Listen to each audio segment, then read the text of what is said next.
play with it, I think. I had one recent terrifying sports experience where I joined a small group of players from Kelburn Park in Wellington, and we went to Croatia 2 years ago and played on the Isle of Vis. And we played these amazingly vicious men who came out of the mountains with their rusty vans, swarthy, big, bearded men who hurled the ball down at us. And it was a terrifying experience. I was fortunately bowled out the first ball, so I didn't have to be in there for too much longer. But they did something which I found profoundly moving. They wore their boxers, their cricketing boxers. Unlike us, we discreetly put them inside our trousers. They wore them on the outside. And it takes a bold man to do that. And I can tell you that if you want to reinvigorate cricket in this country, wearing the box on the outside is the way to go. Jesse Ryder, you know, big box, gold, Tui, yeah, right, it's worth $1 million. You know, it's what we should be about. But I want to take you, if you'll let me, and share with you a little bit of what I'd call physical activity innovation that happened not far from here a couple of years ago. And when I tell you the story, I want you to think not so much about the innovation itself, but more about the motives and the needs of the people who are engaged in it. It's not easy to do because innovation is, or should be, very fast, very furious, intense, shambolic, messy. It all happens. It's not straight line. In fact, in this life, I think there are probably two things which are intensely enjoyable and messy, and one of them is innovation. And both of them result, if with any luck, in wonderful creations, which, in the case of golf cross, you spend the rest of your life looking after. I want to take you to a pizza parlour or store that is less than 50 k's from here, run by a lovely man called Alexis Komatos, who grew up in Sifnos, the island of Sifnos in Greece. One of the, I don't know whether you know that we call them the Toothpaste Islands, is Kolinos and Ipana, and remember, that's where they came from, in Sifnos. And he came out to Melbourne. He ran a spray painting business and then left and escaped to New Zealand for a variety of financial reasons, set up this pizza parlour, and it was surrounded by 3 schools, quite close to each other, quite close to him. And he benefited from this enormously, because all the kids would go in all the time, and they would, especially after school, they would buy his pizzas, which were fat and warm and lovely, but they didn't really have a lot of nutritive benefit. And he was tackled on this several times by parents and by teachers. And he said, well, you know, I have to live. I offer them salad. They don't buy it. Right? What do I do? And he could see that the kids are getting fat. He didn't like it. Right? And he said, you know, it's not my fault. The kids go home, and what do? They sit on the computer, and they play, you know, and they sit. They sit on chairs. He said, we have chair. Excuse, this one looks like it's got a bird poo on it. But we have chair. We have one chair in Sifnos. When I grow up, one chair, and we do exercises on the chair. We use chair. We do things, and he demonstrates this. People look at him as if he's mad. He said, you know, they sit on chair. We climb on chair, we lift chair, we put people on chair, we do everything with chair. They do nothing. That's why they're fat. Not my pizzas. He said, I tell you what I do. He said, these children are surrounded. They're surrounded by things. They have things everywhere. They throw them away. Plastic milk bottles, everything, nothing. I will donate $5,000. It's a lot of money. $5,000 to the class or the school, or the class in the school, who can come up with a new kind of physical activity that's competitive, that the kids want to do, using something that we just throw away. You have a month, $5,000. $3,000 to the class, $2,000 to the kids. Melissa Manning, headmistress of one of the schools, not her real name, is really interested in this. Why? Because she has secretly borrowed $2,000 from the building fund, and she needs to get it back. And that afternoon, she announces to the staff that this is a wonderful opportunity to reward children for their creativity and to make sure they stay fit. Out of this could come the new sport, the new activity. And she says, you have a lot of time, go for it. Nothing happens. Eileen Thompson works out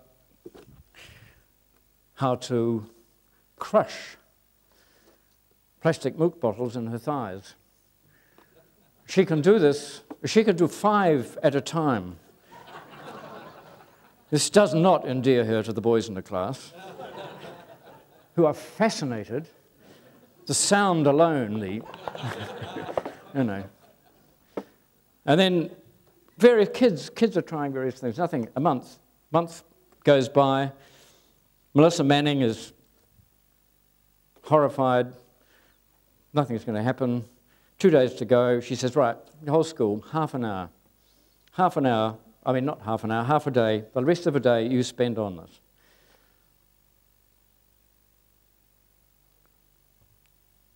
Room 3. Ruth Pryor. She has been, not her real name, she has been a great enthusiast for this whole thing.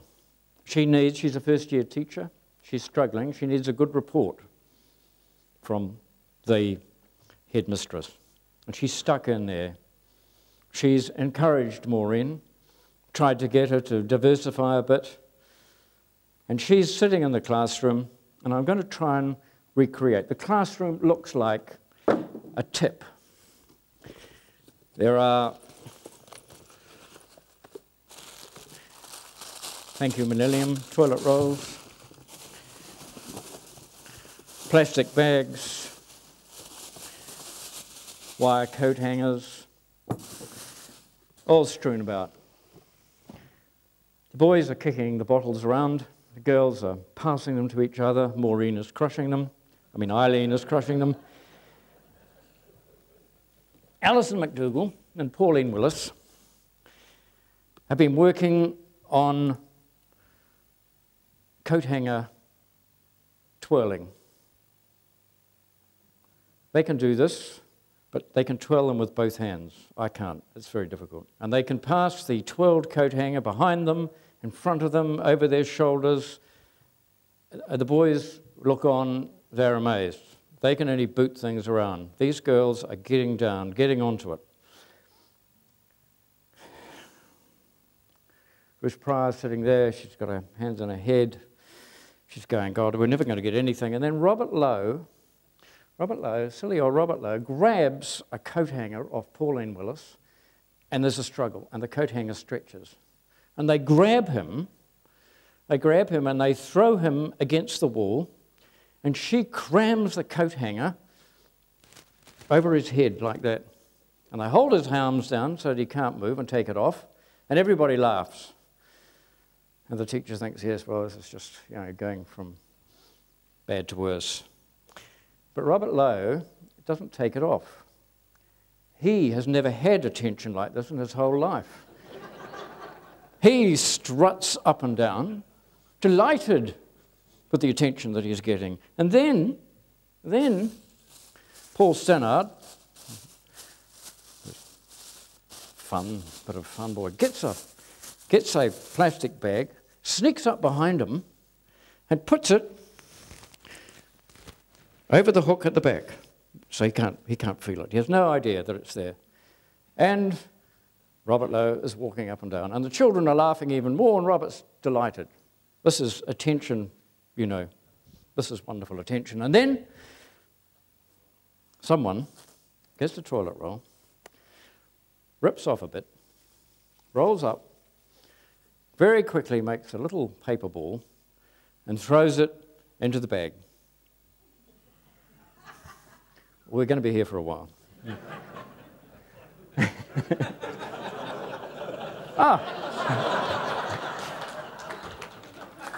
This doesn't happen. And while this is happening, little Johnny Cartwright suddenly says, "I know." And everybody's quiet because little Johnny Cartwright hardly ever speaks. And he says, "I know, I know." And this is what he knows, and this is what he does. Could I have someone up here I need a volunteer. I need a tall volunteer. Yes? I'm going to put this coat hanger on your head. You'll find it doesn't actually hurt very much. Just pull it out and stretch. That's it. A lot of you probably didn't know you could put coat hangers on your head like this. It's an extremely useful thing to be able to do, especially if you're caught in the dark or tottering around. You can put a candle on the end of the thing and walk around. You know, we don't have a torch or whatever. And this is what they came up with. The hook is now in the front, and the bag is there like that. Okay, it's sort of facing around there like that. Now I'm going to put one on mine. Actually, you could put one on mine because I'm not very good at this. No, don't leave it there. Yeah, and just wind it round there like that. Oh no, we'll have it round the other way. That's it, right like that. Yeah. Right. Very good. And now we have paper balls. So you make yourself some paper balls. A couple will do. A couple of paper balls. And so at first the children just walk around like this and they throw balls. They see who can get a ball in without, how many balls you can get in. This is the idea. But then where's the physical activity? And the other thing that happens is that the girls in this class, form 1, are all taller than the boys, and it's easier for them to get balls in. So the teacher says, you all have to squat down. So we squat down like this. I'm not. No, not kneeling. Oh, no. And while we're squatting down, we have to. I've got one in. You've got two. Right. And that, I tell you, it's amazingly difficult to do. And it's an incredible activity. And those kids, they all, because of the way this was generated, yes, you can take it off now, thank you. A round of it.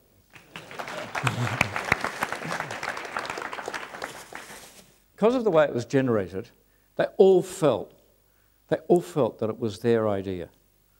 And every one of those kids turned up to D-Day, demonstration day, in front of Mr. Komatos's pizza store, 30 of them, and they all bounced around on their feet. Fortunately, it was a calm day, and those little kids, like little chickens, bouncing around, little paper balls flying in the air, and they won. They won. The smile on Melissa Manning's face was fantastic. Mr. Komatos was pleased. He looked as though he had made himself look good in the community, at least. It went on to Facebook. It went on to YouTube. 750,000 hits in 5 days. What became of it? Well, almost nothing. Except in Kazakhstan, where they do Cossack dancing, in the pub, it became a major pub sport. And if you go there today, you'll see it and you'll know that it came from Robert Lowe here in New Zealand. And there was one thing that was actually an offshoot of it, because in any creative thing, there's always something that happens that you're not expecting. And it was very simply this. Eileen Rogers had a 2-year-old who had, we could call very bad motion sickness. She could not take him anywhere in the car. You know what she realised, don't you? She could do that. It set off. No worries, nothing to clean up. It's fantastic. Absolutely fantastic. Eileen Thompson, she actually couldn't resist showing Mr. Kamatos how many milk bottles she could crush between her thighs. He was impressed and offered her a job, and she now works there. Anyway, I want to look at the motivation that was involved in that. How are we going for time? Oh, all right. And I'm sorry, I haven't got any pictures for you, but you'll just have to look at me and not at the screen. And the motivations were really pretty simple. Mr. Kamatos wanted to look good in the community. He wanted to be relevant. He didn't want to be seen as some dodgy, nasty Greek person who was peddling nasty food to kids. Melissa Manning, she wanted to make sure she retained her reputation. If she'd been caught, she would have been down the road. The teacher, well, she got a good report. And the kids, were they motivated by the need to get money? $3,000, $100 each, new cell phone? I think not. I think they were far more motivated by this thing we call relevance. They wanted to be relevant. They wanted to be seen as the winners. They wanted to be on YouTube. They owned this thing. This was their thing. And the most important thing that comes out of that story is need. There's a thing that says there's nothing appealing about new possibilities for those who don't seek them. We have to need those things. And if we look at, I'd just like to look at some other sports and the way they started. 1883, Melrose. What are we talking about? Someone here will know. I've got prizes here, actually. I've got prizes. Do you want prizes? How many of you would you like a prize? No one wants a prize. All right, you're not having prizes in. So, Melrose in Scotland, 1883, Ned Haig, David Sanderson, town butchers are planning a sports festival. They've got soccer, they've got the high jump, the long jump, sprints, all the rest of it, but they want rugby. And they haven't got enough members for the team. Well, they've got 8, but one of them's gangrene's come back, and that makes it 7. And so 7-a-side was born in Melrose in 1883. Some people say 1887, but let's not worry about that. And then 1891, Springfield, Massachusetts. This is a story that's incredibly well known. James Naismith, puts the peach baskets up on either end of the gym and starts basketball. He was asked by the rector to provide an activity for the kids to keep them occupied and to keep them fit during the off-season for football. So he was a need, a straight need. And now one you may not know about, 1918 in Cologne. Does anybody know what this one is? It's a New Zealand one. At the end of the First World War, bombing officer Pat Hanna, officer in charge of entertainment and recreation in the New Zealand Division on the Rhine, was instructed to invent a game by his general. We don't know the name of the general, but he was instructed to do this. And his instructions were, and I think they're really lovely, because sort of thinking about what you guys do, organise entertainment, lay on laughter, unlimited and rollicking recreation, games galore, games that every man can play. And that was really hard. He had 30,000 troops to deal with. He devised a game which he called Battington, and it used a shuttlecock. You could get 48 players on a court the size of a tennis court, and it became very popular until shuttlecocks ran out, and then it sort of, kind of went into obscurity, which is a bit of a shame, really. We don't really know too much about how it was played. But in all these cases, there was a need. In the case of Golf Cross, I needed a photograph. I used to do spoof country calendars, radio-controlled sheepdogs, people who played fences, and I decided it would be a good idea to do a book with just a single image in it. And so I thought of all sorts of things in New Zealand. It was sort of like New Zealand possibilities. It's like, well, it has to be a sport. What will it be? Rugby, combine it with golf. Lots of people play golf, rugby, 30 seconds, often that quick. Boom, yeah, okay, will they kick a rugby ball? No, they will have a golf ball in the shape of a rugby ball, and they will use that. And that was my need. And it all starts with a need. You have to have the need. If there's no need, as I said, it's very unappealing for anybody to have someone approach them and say, you need this GPS when you're not lost. No, don't want it. It's a problem I know that you face all the time. I kind of had an example of this on the, I can't get things to stay on here. They keep slipping off. What do I do? In the early days of Golf Cross, we decided we need to know about the aerodynamics of the oval ball. So we thought, well, who will have this information? Well, obviously, rugby is going to have stacks of it.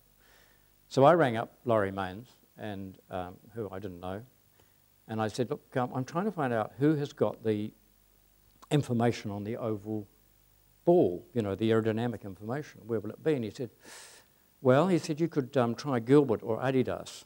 He didn't tell me he had it or where it was, anything. Just, try them, they'll probably know. So I rang them up, and they told me to get lost incredibly quickly, because obviously I was some sort of spy, and, I would be taking their secrets. So I rang Laurie back, and I said, oh, they weren't very forthcoming, really. And he said, oh, look, I'll tell you what. He said, why don't you give Foxy a ring, Grant Fox. He knows it all. Not a problem. I'll give you his number. You ring him. So I rang Grant, and I said, hi, Grant, I'm trying to find out who's got the information on the aerodynamics of the oval ball. And he said, the what? I said, well, the aerodynamics. He said, I thought that's what you said. He said, look, mate, you just kick it. I said, well, yeah, you play golf now. Yeah. I said, there's a lot of articles, a lot of stuff on the aerodynamics of the golf ball, the dimple patterns, all that sort of thing. Yeah. You just kick it, okay? Don't, to be fair on Grant, I wasn't telling him that I was hoping to, produce an oval golf ball. Had I told him that, I'm sure he would have put down the phone straight away. And so I rang Laurie back, and I said, well, all the time thinking that Laurie had this information, was just being kind of coy. And I said, well, Grant wasn't very forthcoming. He said, look, Grant is going to give a workshop for the best goal kickers from the lower North Island on the weekend on the polo ground in Miramar, which is just over the hill from where I lived. I said, oh, could I go? He said, yeah, sure, you can go. You can go. So I thought, he said, you'll find that Grant knows it all. He'll know all that aerodynamic stuff. It'll all be there. So I went along, and I was sort of standing there, and there were these huge rugby players standing over there. And Grant came out and said, "Oh yeah, well, I'd just like to welcome you all here today, and got a bit of a funny story, as a matter of fact. Guy rang me up a couple of days ago." And I went, "Oh." I would have thought that rugby would know about, the oval ball. I haven't met a rugby player yet, or a coach. I've talked to John Aldred, Johnny Wilkinson's coach at Penny Hill, where we've got a golf cross course. They can't tell you why the oval ball won't hook or slice. It should be basic. You would think it would be basic knowledge, but it's not. It's one of those weird things. If you don't need the information, forget it. You're not going to receive it. And so, to me, the next stage after need is this thing I call getting hooked. And getting hooked, once you're hooked, you don't need the need anymore. But the need has to be strong enough for you to get hooked. I got hooked on golf cross from two things. First of all, I needed to take a photograph of the ball close up. And I tried to make one in my workshop, and I'm not very good at that sort of thing, and I couldn't do it. So I contacted a friend of mine called Paul Van Omen, who's a modeller, works for Weta. And I said, "Can you make me an oval golf ball?" And he said, "Yeah." He said, "Give me a golf ball and I'll have a look at it." So by sheer luck, the golf ball I gave him was a two-piece ball. Lots of balls are solid balls. This was a two-piece ball. And being Paul and being a creative person, he just cut it in half. He sort of was, I'll cut this in half. And then he squeezed the sides, and he had an oval. He had a perfect oval ball. He wired it up, rang me up on the phone. I said, "Oh, yeah, I've done it." I went, "What?" He said, "Yeah, come around and have a look." And I walked in, and he held it up like that. He said, "There it is. Is that what you want?" And I couldn't believe it. It had the brand on it. It had everything. It was amazing. And it was beautiful. Absolutely beautiful. I fell in love with it. When we took it down, well, we had to photograph, we took a plaster ball down to play the game, and this thing happened. We played it, I don't know whether you know, right on the shores of Lake Wanaka, very, very beautiful, at the Ripon Vineyard, where there's still a course. And Rolf Mills, who was the owner then, he's since died, called his mate and said, "We needed for a photo shoot of people playing golf cross." Well, we hadn't named it then, playing this game. And the guy he rang up, who lived just over the road, was a guy called George Studholm. And they both turned up in sort of 20s moleskin trousers and shirts rolled up, and they ambled up. And hit this sort of plaster ball into the goal. We got some good shots. And George said, "You probably don't know this, but I'm actually the greenkeeper at the local club."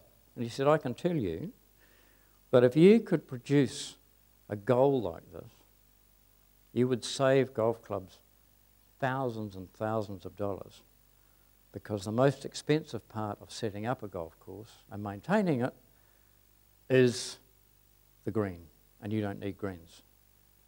And I went, "Oh, wow." He said, "I don't know about the oval ball." Well, it took 8 years to find out how the oval ball would perform, because you can't just rock up to a golf ball company, as I tried to do, and say, "Oh, yeah, I'd quite like you to interested in making an oval ball.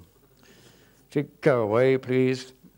It was eventually Penfolds, which is lovely in England, who made the ball for us, and I convinced the guy there to make lots of prototypes, and we made lots of prototypes.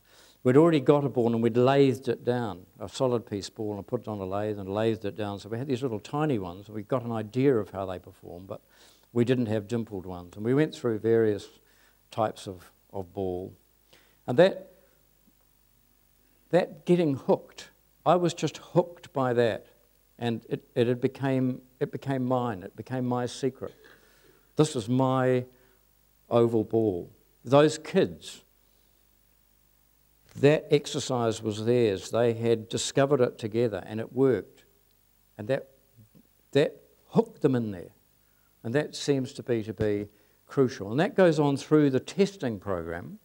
And the testing program is simply where, in our case, we got lots of, we've got golfers to hit these balls in every conceivable way you could imagine. We had to test the goals, which were a huge problem because they kept blowing down. We had a farm on the Wairarapa, and we'd take them up the hill and we'd put them up there. It was very windy, and really windy conditions on this farm. The sheep, if they're unshorn, cannot get off the fence. They just held there by the wind. And it was a great place to test. And so all during this period, we continued to be hooked in to this thing. And I brought a few more people in, and there's a fascination with whether it will work. And then, of course, when we started hitting it, we discovered that you could curve the ball in the air by the way you set it up. You could stop it dead even on a hard surface by the way you set it up. You could make it go a long distance or a shorter distance by the way you set it up. And suddenly we were now, from something that had started as a joke in a book, we're making it into something that was real and would become real, and would be a pain in the arse because the goals were very complex and Penfolds closed down and we had to get balls made somewhere else and all the rest of it. But because of the hook, we went forward with it. And to me, that's, if I've got a message for you guys, that's, get people hooked by making it, their own. I've run over time, haven't I? You want to stop now? No? All right. I mean, one of the things we did was we had to authenticate the game. You can't just say, oh, do you want to play this game? You hit a ball into the thing.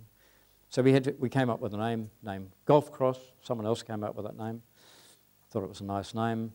The kids, needed to name that coat hanger thing.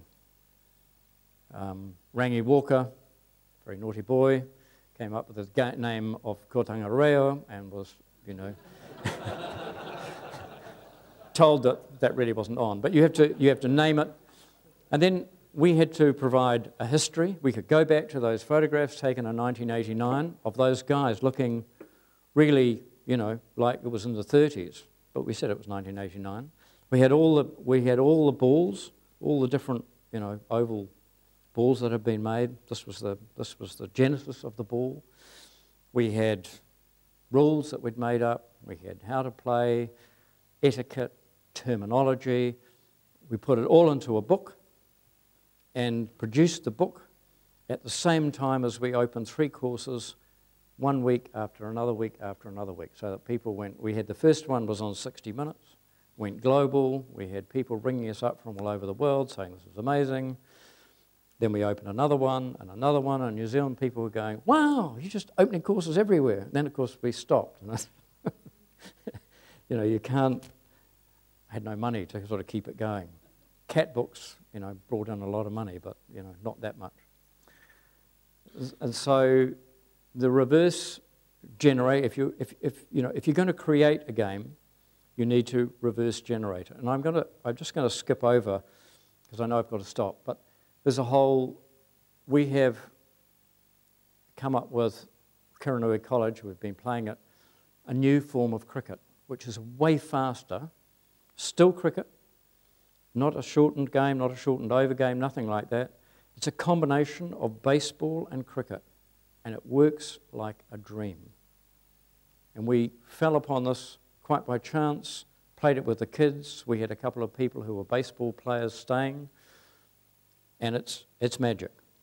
We call it Quicket because it's so quick and it works. But the thing I want to just leave you with is this: often we're looking around for new innovations all the time, and what we're looking for is right in front of our faces.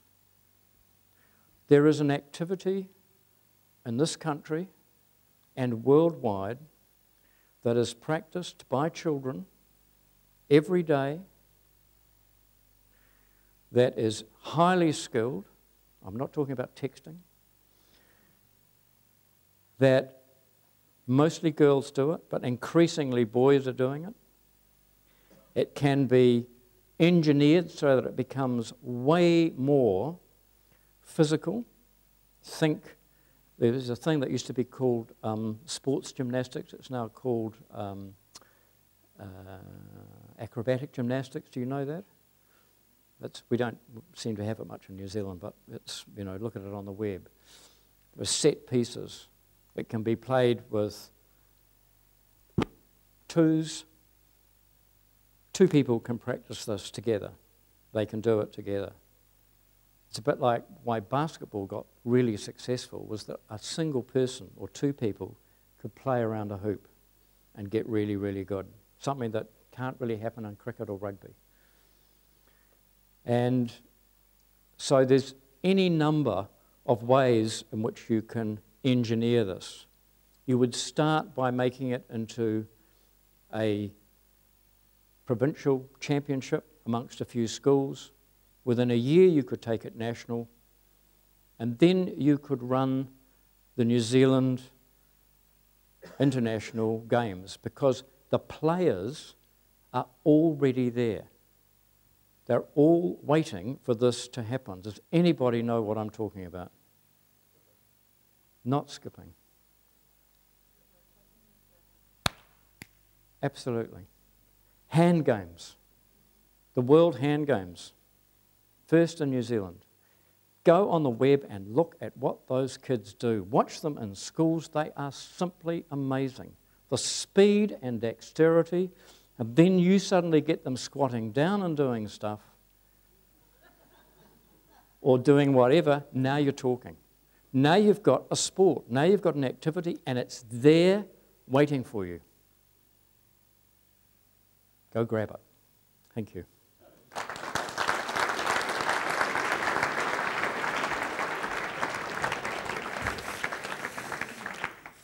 Thank you very much, Burton. Really spot on. It really was timely. You tested our thinking, and lovely use of props too, especially the bottle. But it was, yeah. You talk about need. You talk about getting hooked and making it their own. And I think we've learned a hell of a lot out of that presentation. So thank you very much, ladies and gentlemen. Burton Silver. Just from the Sport NZ team, we're going to take lunch now, and then we'll have the... I've called the Rugby World Cup journey. I should say that, you know, I was one of 4 senior managers at Rugby NZ 2011, and I hope that if you got one of my 3 colleagues up here